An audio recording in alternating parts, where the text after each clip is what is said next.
Hello, Turning Point intercessors. Hey, I just want to just reach out to you guys just for a few minutes. It's been a couple weeks since the last time we met. And when we met, we talked about for this year, for 2019, we want to do some more training for the intercessors. And we talked about those who were present during the meeting. We talked about this book right here, Intercessory Prayer, by Doug Sheets, who's the author. And the last time we met, we went through chapter 1. And I think I got, pretty positive feedback from the group. And I think Dan has purchased the book, and I don't know if anybody else has. But what I want to do is just really briefly, since we haven't met in a couple weeks, was just to sort of keep the juices flowing with this book. Because it's a very good book. So really just to pick up on chapter 2, and let me know if you like this video format. But really just take a couple minutes. Typically, when I'm in person, I might speak longer because I had the interaction with people, so this might be a little bit quicker. But just to get the gist of chapter 2, so we can sort of keep the flow going with the book. And if you like this format, just let me know. Now, for those who weren't present for the last meeting we had, in chapter 1, basically the author, Doug Sheets, talked about, he's a pastor and a minister. He talked about he got a request to go to pray for somebody who was sick. And that's all the information he had. Now, once he got there, he found out this person was basically terminally ill. And the author talked about, in that first chapter, over a 2-year period, he kept praying and going back and praying for this individual. And she was eventually healed, which is a blessing. But through that time of this 2 years, it set him on this search of asking all these why questions. And he talked about, let me look in chapter 1, a whole slew of why questions. Is prayer really necessary? Why does prayer take so long to be answered? What is spiritual warfare? What exactly is intercessory prayer? So it's just a whole slew of questions that's coming up. And this started him on this quest. And through this quest and this research and this study, which led him to actually write this book. So now we're on chapter 2. In chapter 2, it's he gets into a few more why questions, and he talks about chapter 2 about intercessory prayer. So let's just give me a few minutes, and let me see if I can give you the gist of what this chapter is and what I got out of it. Intercessory prayer talks about the necessity of prayer, and he talked about, do you hate it when someone asks a question and the answer is because I told you so? Now sometimes if that's coming from a person who just wants to be rebellious because I told you so, that's one thing. But the author is coming from the point of, what if I'm genuinely asking a why question? Because I want to sincerely get some understanding of it. And that's what led him on this chapter. So he's wondering why. And he says the Bible gives us the answers to the questions of life. The why questions of life. And so his question is, so why pray? And he talks about not just prayer because, hey, I want to pray because I want something. But he's asking the question, why pray in a spiritual context, in a greater context, in a context that we have a sovereign God. If God is sovereign, then why do I even have to pray? He's asking, do my prayers really matter? Because isn't God going to do what he wants to do anyway? God is all-knowing. He's all-powerful. He's omnipotent. Does he really need me to pray? Or does God just want me to pray? Does he need me to pray? Or does God just want me to pray? Can God's will on earth, can it be frustrated? In other words, can God's will on earth not be accomplished if I don't pray? And the author is saying, hey, I need to know the answer to these things.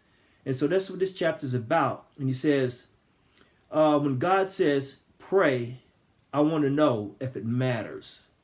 In other words, the author is asking, when I pray, do my prayers, can it affect somebody's home? Can it affect somebody's marriage? Can it affect the welfare of people? Can my prayers bring revival to a city? Can my prayers supernaturally heal somebody? Can my prayers save me from some kind of catastrophe? Do my prayers make a difference between someone actually going to heaven and actually someone going to hell? So is prayer really necessary? And he looks at it from a sovereign view of, again, of God being all powerful and knowing everything. And there's a quote he reads in here from E.B. Bounds. And let me read that quote to you. And it says a lot. It talks about prayer, and it reads, God shapes the world by prayer. The more praying there is in the world, the better the world will be. The mightier the forces against evil.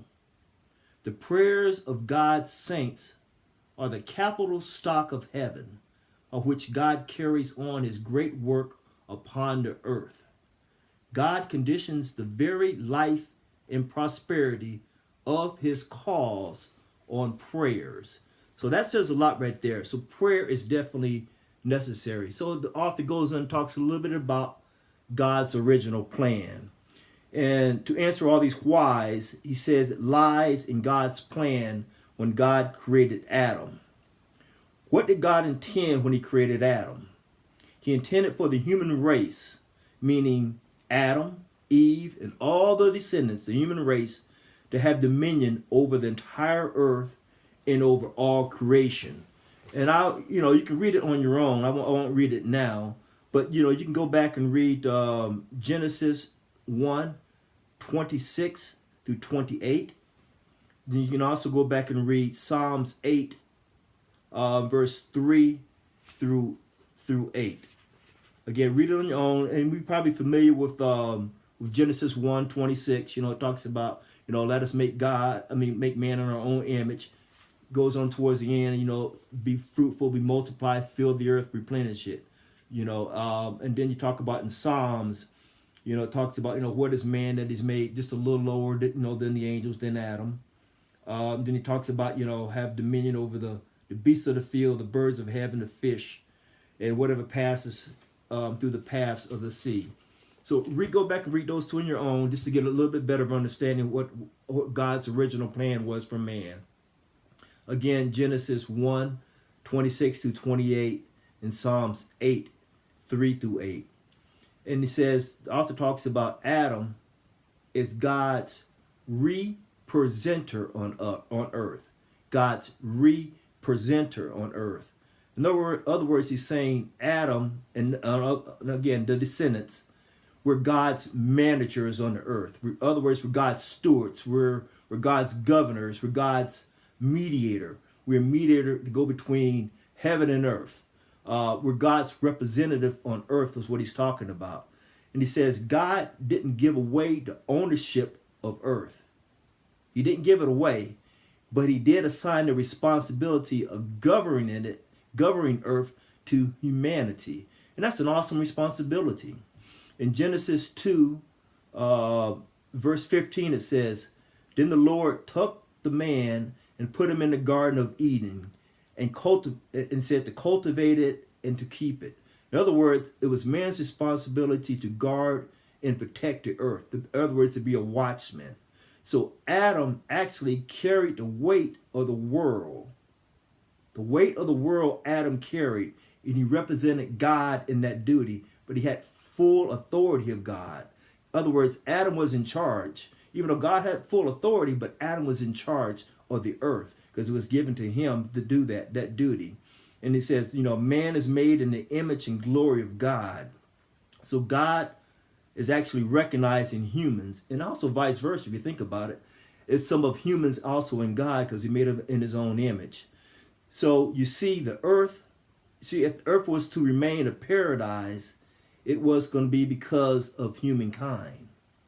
If things became messed up, and we know Satan, what happened with Satan, it was because Satan gained control, but it's because of what man did, man's actions.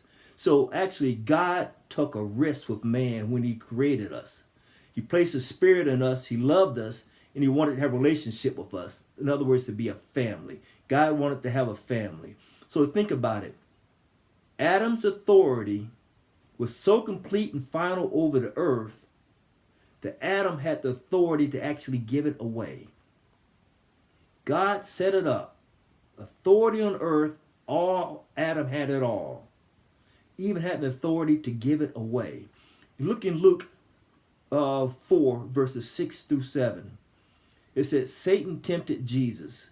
And Satan said, I will give you all this domain and its glory, for it has been handed over to me, and I will give it to whomever I wish. Therefore, if you worship me, it should be yours, all yours. And even if you go farther in the Gospels, Jesus even called Satan the ruler of this world several times throughout the Gospels. So humans were forever to be God's link to authority and activity on the earth. We are the key. Humans are the key for that link between God and the earth. The key is humans. We're that link. So that's the key. So the reason and the necessity for prayer is that God works through humans, not independent of humans, but God works through humans to carry out his work, to carry out his will. Actually, God limited himself concerning the affairs of earth. And he limited himself that says, hey, I'm going to work things through humans. So look throughout the scriptures. God needed faithful men and women to carry out what he needed to be done. He needed a faithful race of people to work. He needed the prophets. He needed the judges. Even think about the Messiah, Jesus. Jesus came in human form.